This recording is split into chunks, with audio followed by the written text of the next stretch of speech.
Hey, welcome to Comic Book Wednesdays, a weekly series where we talk about comic books.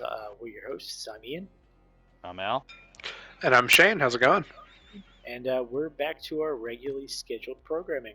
Um, nice little break last week. However, we're back with some more Original Sin. Actually, the end of Original Sin. We read issues 6, 7, 8. Again, these are by the writer Jason Aaron. All right, guys. So, just quick overall thoughts of these last three issues and then the book as a whole. Shane, you want to start us off? Sure. So, book as a whole, I thought the arc itself was really nice. It had really interesting story. Um, the writing for some of the parts really, it really sucked you in and really kept you going. The ending, which we end up finding out who shot the Watcher. It kind of surprised me because there wasn't any there was an answer for who shot him, but there was an answer for who killed him. And so adding that in, that little bit of a twist, I thought was kind of cool. Yeah, I like the twist. And for myself as a whole, like this is a book that I read in the past, and now that I've read it again, I've digested it more and I feel better about it, and I'm really happy with it. Um, I didn't quite grasp it the first time, so I'm really happy we got this chance. Um, I'm glad we took it slow because I would have had that problem too. yeah, there's a lot that's going, and like the way they lay out the pages, especially in this book, are very haphazardly and chaotic. And I don't know if I necessarily enjoy the layout of this book, but it was a good story. How about you, Shane? I mean, Al, overall feelings of Uh, the book?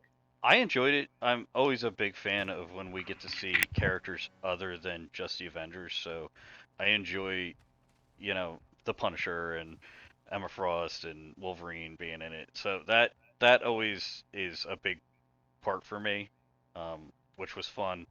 And it was a cool book. I enjoyed it. Good. I'm glad you enjoyed it. Hopefully, as we continue closer to Secret Wars, you see more characters that you like. Also, now that it's on my mind, I do have a reading recommendation. I don't know if you guys seen it, but in the app, I am reading Daredevil by Mark Waid at the moment, and I'm only 4 issues in. I already love it. I'm going to read the whole thing. It is Oh, cool. really good. So if you guys want to look at it, read it. I can't recommend it enough. Yeah, as soon as I'm done my textbook that I'm going over, I'd be happy to take a look at it. Cool. All right, so let's break this down issue by issue, kind of like more traditional, like how we've done in the past. So issue number 6 um, kind of revolves around Fury's team, kind of confronting him as he tries to make a final push for the Watcher's eyes. Um, there's one thing I wanted to bring about. You really see Dr. Midas for the first time, like really clearly, and he's obviously looking like the Thing. And we talked about this in the past. It's something I researched. So he didn't always look like the Thing. He did Okay.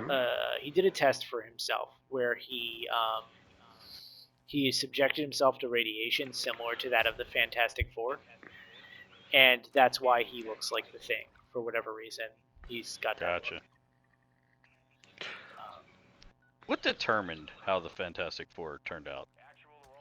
They got hit with like waves in space, like Yeah, I understand that, but like, what determine? Is it like a mutagen factor, like the X-Men, or was it?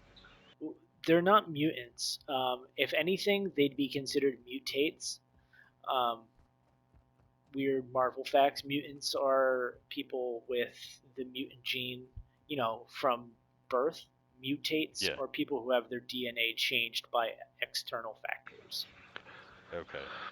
So I'm assuming that because he also looks like the Thing, there must be some gene sequence of protein That are somewhere along similar. his DNA. Yeah, I Yeah. guess so. Um, but yeah, so that was a fun little fact I read and I learned about. Did a little bit of digging there. Um, so from issue number 6, any talking points that either of you want to go over? Shane, do you have any screenshots that you took? Yeah, I got a couple actually.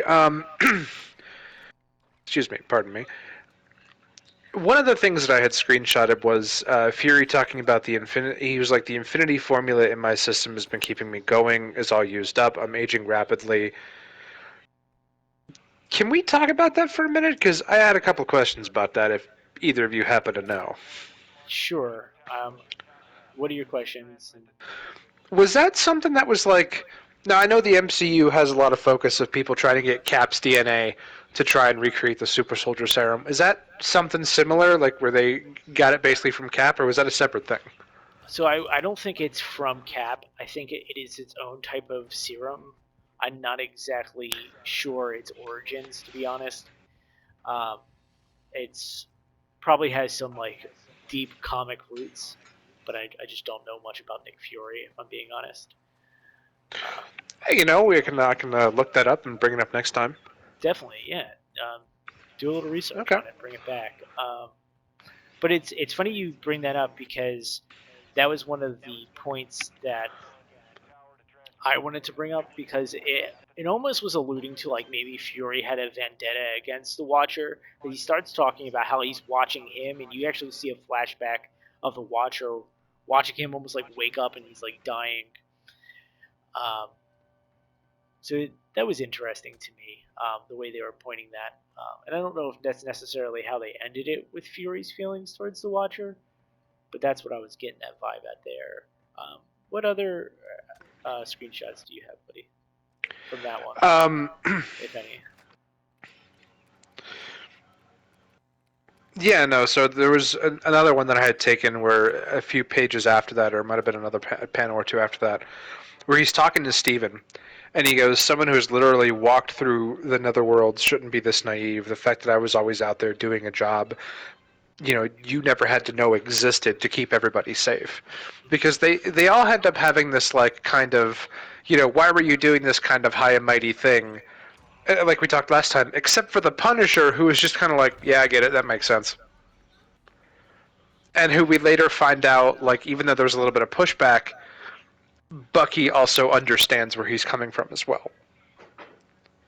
Right. And Yeah. I just thought that was really interesting because you have all of these, and he makes a great point when talking to Steven. Like, they face all of these threats, but the attitude they have is like, okay, bad guy's done, time to go home and take a nap. Right. So they take for granted the level of like easiness they have. It'd be interesting to see like um, what the level of extreme would be at that point without Fury doing his job. Yeah. How about Al? What do you think about that? The quote he had there. Um, give me a second. Sorry. You're good. Um, yeah, I kind of agree with you on that. It was an interesting concept for Steven to not have any idea of the underworld monsters that Fury was dealing with and not having to deal with. It was kind of a cool concept. Yeah, it's definitely a really cool concept. I mean, you have um, you have threats like not even that the Sorcerer Supreme is aware of because Fury is out there like doing his job. You know. Hmm. Um, so there was a part that bothered me about the end of this issue. So like Fury kidnaps the Orb, who is the big eyeball looking mother. And he's like, "How do you get him to work?" And the eyeball's like, "Oh, the Watcher's eye likes me. That's why it It worked. just talks to me. It just talks to me." Yeah, exactly. And Fury's like, "I just don't get how he gets it to work." And then, um, next thing you know, like the end of the book, he's got like, "I got both eyes open," and like, and he says Fury goes, maybe because they are together, or maybe because they know this is the end. That's what Fury says to Cap, and for his reasons as to why the eyeballs are working. And this is, it grabbed me real fast, Al. And maybe that's like, I don't know. To me, from going from one page or actually it's just one panel to the next where like the eyes aren't working to when they are working. It was kind of like wrapped up in a weird, cheap way, if you're asking me. But I mean, I guess they had to get there somehow. Yeah.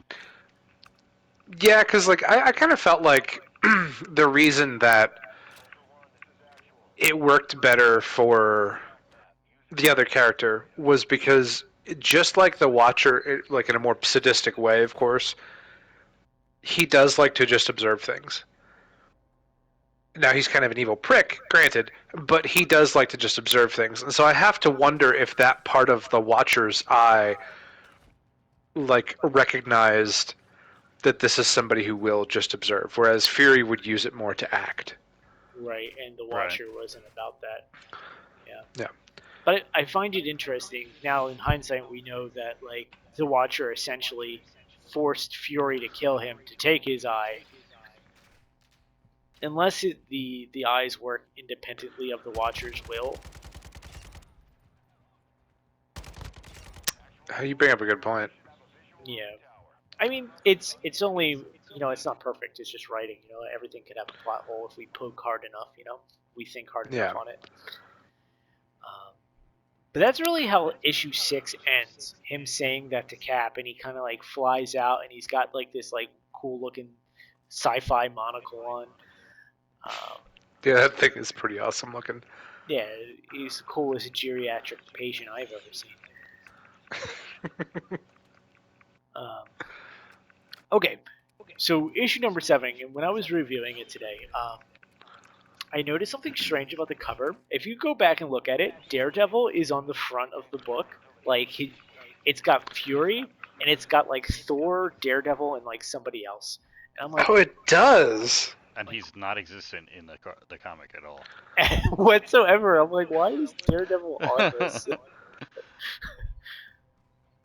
So I thought that was interesting. Oh, another thing about this book that I found interesting was we see our first flashback with Midas in it, and Doctor Midas, he usually looks like the Thing. He looks like he's got an Iron Man suit on. I didn't. Yeah, like Don't remember that, but yeah. Okay, so just real quick, in-game chat, real fast. I just marked it. He looks like a skull with a headphone Yep. on. That's the heli we had to go destroy. He's on the other side of the map, so we need a car. Grab it. Okay, so Shane, go ahead. What were you saying? I'm sorry. no, it's quite alright.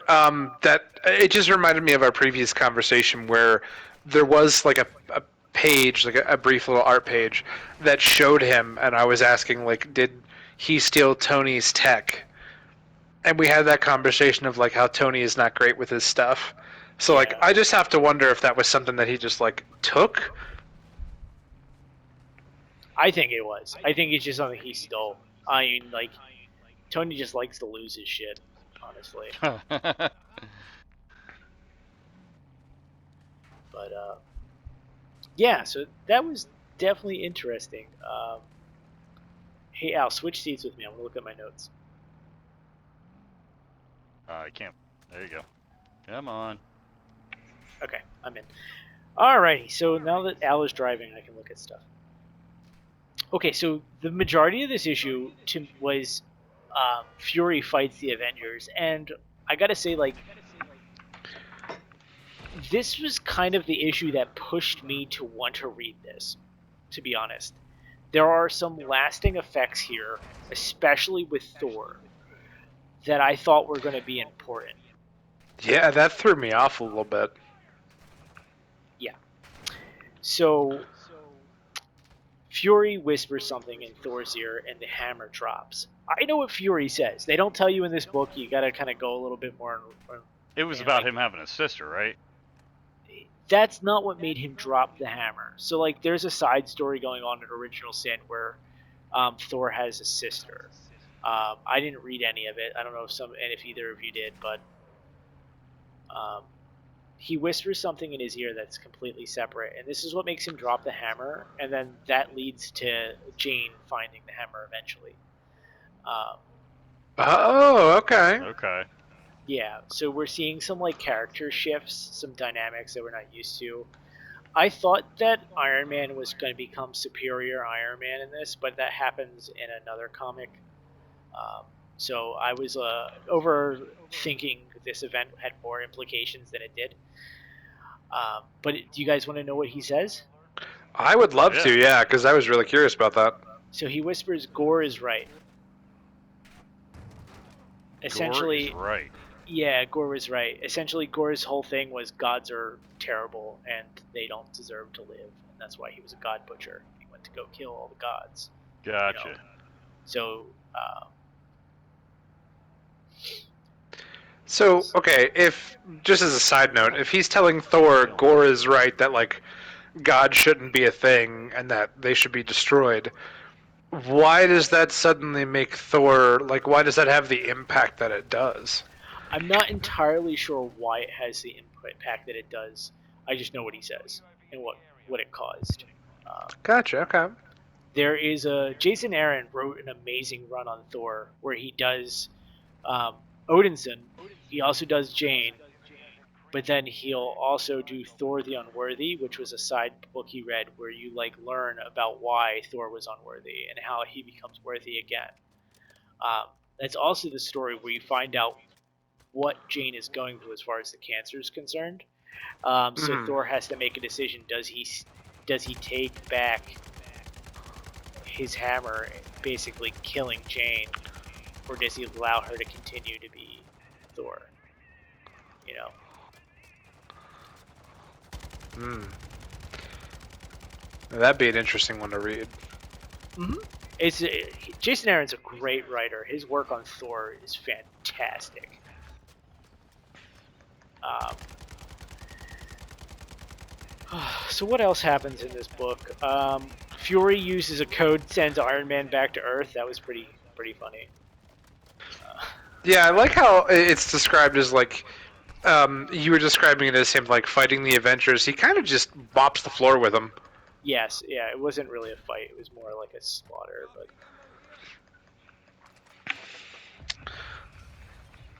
I check my notes now because there was definitely some of those. Yep, the Thor one sending Tony back, and then when all the Watchers gathered, that one really surprised me. yeah, this is the thing Zach needs to steal from. Yeah, all the Watchers gathering surprised me as well. I mean, It's not in there. it's not. No. Oh well. Okay, so the Watchers showing up, it definitely means something big is happening. I mean, not only did their friend die, but it looks like a passing of the torch, like a big change in like the balance. You know. That's what I was getting. Let's see what else I have here. We did get to see in that one where, and my apologies, character names are not my best. Eyeball Man. What is his name? The Orb. The orb. The Orb. All right. So the Orb actually shooting him to take his eye. So as it was leading up, I was under the impression that Fury had did it, and then this was kind of like the thing that threw me off because like you see him shooting, and then I'm thinking, oh, he's the one that killed him. But as we see in later panels, it was kind of like a joint effort, but it didn't really intend to be a joint effort. Right. What I just thought Exactly. was really interesting. Yeah, and it's like it's interesting because like Fury and like the Watcher almost had like parallel stories. It felt like the whole time, and then you realize that like they're really connected because like the Watcher almost tasks Fury with cleaning up this mess, you know, by like forcing him to kill him and take his other eye.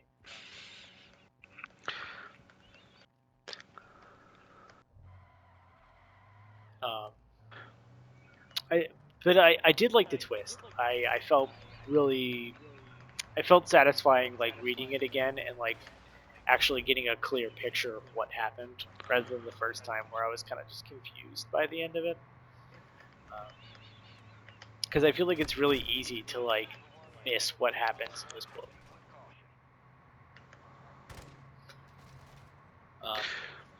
There was something I wanted to talk about, and it kind of ties into our Avengers run that we're reading. So, depending on when things happen, what if Captain America remembering the Illuminati has to do with the eyeball explosion that gave everybody secrets? Oh, that could be a cool tie-in. Mmm. So that's what I'm thinking. I mean, like, it makes sense, right? Yeah. And then all the Oh, events wow, Was that he tie. there when the eyeball explosion happened? I can't remember. I don't know if he necessarily has to be. I could go back and look at it. I just not at the moment. We'll look after. Well, the only reason I'm asking is because it seemed like he kind of remembered just in a dream. You know what I mean? Right. But maybe because it wasn't his secret to like necessarily remember or know, it kind of just like triggered something later. Right. BS comic book reasons. Yeah. Mm-hmm. So it's fascinating, and I'm wondering if the time travel stuff all happens in the one night, and it happens in between some of these issues, and then Cap, being the better person, just decides to work with Tony again during this event because bigger purposes, bigger reasons. I'll get out the comic. That would make sense because if you think about when he found out, like from the issues that we were reading, it was just like dream sequence, and then suddenly it was there. And then it suddenly time travel. Yeah, like there was no real rhyme or reason as to what that happened. So I think that would actually make the most sense, at least for now. Right. Yeah. So that's our. Hmm. This is how we're tying this in. This is how that is a tie-in. It is because There of you the go. orb that he remembers, until they tell us otherwise, which will probably happen. But, oh well. But yeah, that. Ooh, I just went down like a sack of potatoes. Hold on. That's all I had for issue number 7. I like kind of as I was reviewing it, I had this like thought in my head about the tie-in. So, Hmm. um, and then issue number 8, we've kind of like literally talked about all the little different points I had in here already. Just kind of the beginning, just exciting to like get to it. We got the Bucky taking over Fury's role, which I thought was a good pick for that. You know, I thought Punisher was going to do it. I was a little surprised. Yeah. oh, I that's a good point. I would have liked to Honestly. see a little bit more action from both. I mean, we got a little bit from Buck where he like ripped Fury's head off, which was cool. But Yeah. like when you think Punisher, you think of like badass fight scenes. And like I was kind of disappointed as far as that aspect, but other than that, the book was pretty cool. Yeah. Punisher like just had some good talking scenes. He didn't really have any good fighting ones, honestly, in this. Yeah, the reason I was surprised about it being Bucky is, you know, Frank was the only one that was like, yeah, no, this makes sense. You need to have somebody. And like Bucky, everybody else like kind of argued with him a little bit, but then eventually just kind of went along with it. But in a way, I want to say it does also make sense that it would be Bucky because I mean, look at how everybody immediately like treated him when he did that thing to Fury. They're like, oh, I've always known you were a bad guy. I always knew you would do this. Like he is kind of like a man out of time, like Steve. Right, but he got the shit end of the stick because Yeah. he was brainwashed for a bit. So Yeah. it's like, well, now you can totally make up for all the murders that he did, the hits that he did. So And get even more lack of sleep now, I'm sure, with that kind of a job. yeah, Yeah. seriously. I'm sure the hours are hell. But yeah, I'm glad we read Original Sin. But I am happy to get off of it and get back to our main run because because honestly, guys, we'll get to Secret Wars before you know it. I don't think we're. It'll start building up pretty quickly. Well, hey, that's my hope. I mean, these issues, like we had talked about, were really good. I really enjoyed like the twists and the turns. The writing, honestly, like I thought was done really well.